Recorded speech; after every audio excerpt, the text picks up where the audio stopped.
Alright, what's going on, guys? Yes, for my project, back at it again, in here for the video for you guys for today. And yes, in here for my WWE Extreme Rules 2019 pay-per-view review, thoughts and opinions, and gonna not waste any more time, just gonna get right down into it. Tablet as always, and where we had the kickoff match, and we actually had a match where I didn't think would be on the kickoff. It should have been on the main card, with all honesty, but we had the Intercontinental Championship match where we had Shinsuke Nakamura and Finn Balor.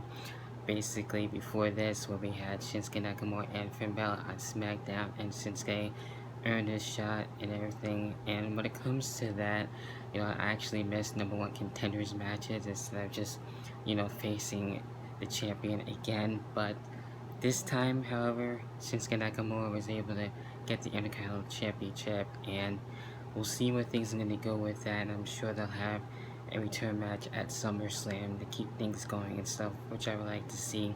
I actually wanted to have Finn Balor keep the IC title a little bit longer, but we'll see where things go.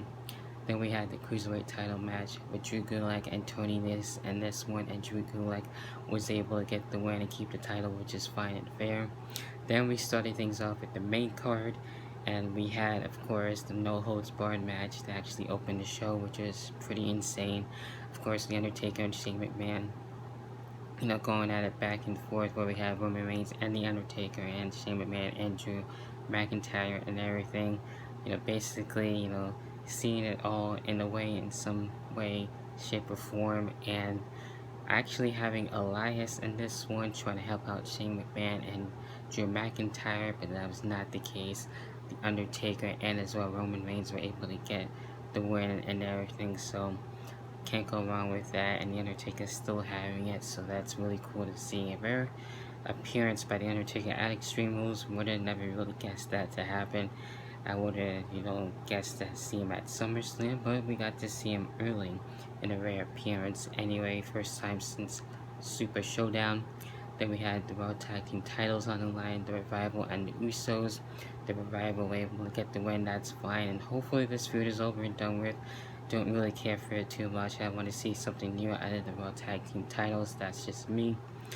Then we have Aleister Black and Cesaro, one of my matches of the night. That was refreshing to see Aleister Black in action, and Aleister Black actually getting the win over Cesaro. Kind of want to see where this goes, so maybe we'll get to see more, and definitely more out of Aleister Black for sure. And then maybe a main event push for Cesaro. I think for Cesaro, getting a main event push would be dope to see.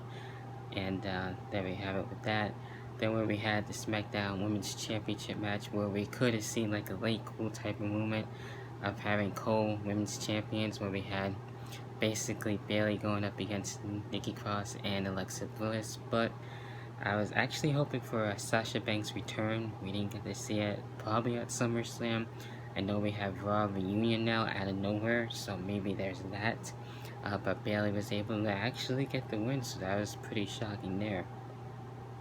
Then where we had the Last Man Standing match, which was really dope, and these two actually being legit monsters and going back and forth and everything between Bobby Lashley and Braun Strowman. And it was really cool to see, what these two can really do after putting themselves through hell and going through the Minitron on Raw and everything. So actually having Braun Strowman actually get the win and everything, and how they did it was pretty insane. Just going through the crowd and everything, and on the platform or whatever, and just going through it. It was just really crazy. So I like to see, people like that with monsters actually being legit like that, and hopefully WWE can actually keep it up that way. Then we got the next tag team match again for SmackDown tag team titles this time. This was a fun match.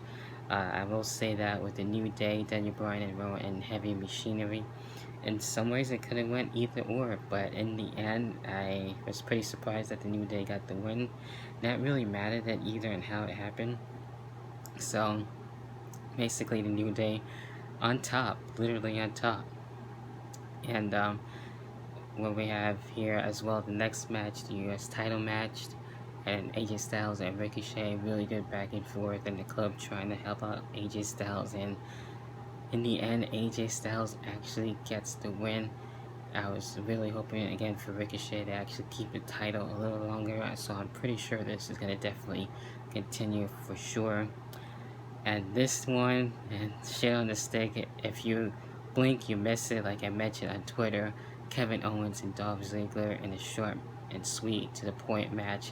Kevin Owens basically defeating Dolph Ziggler in record time, basically with that stutter, and basically finishing off what he was saying last time, speaking the truth and what's on his mind. I like what they're doing with him, so I want to see where that goes.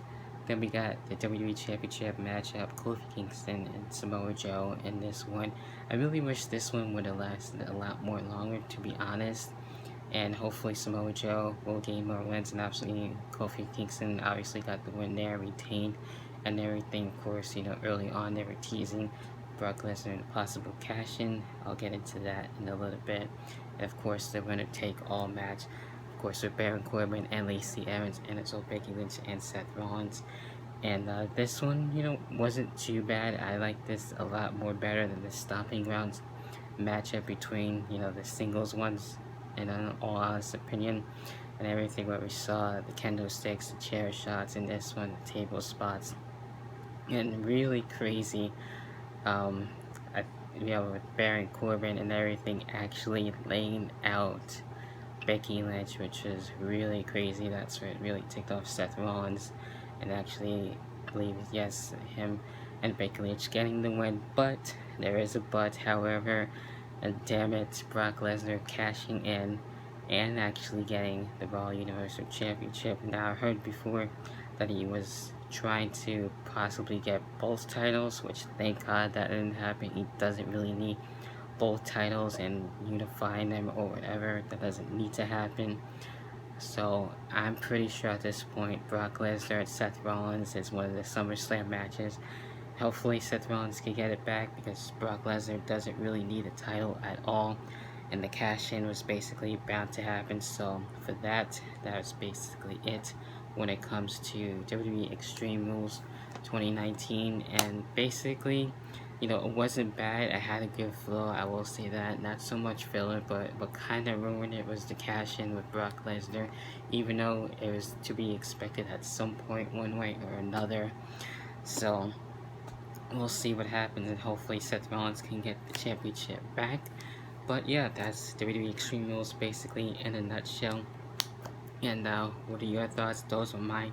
Leave it in the comment box below, and as well, leave a like on the video if you liked it, and as well, be sure, like I said, leave a comment what you thought about WWE Extreme Rules, and as well, hit the subscribe button and the notification bell too at the same time to stay notified for all of my videos and stuff like that, and check out the old ones too as well. So with that being said, that about does it for the review, and yeah, I'll catch you guys in the next video, whenever the hell that next video may be. Until then, I catch you then.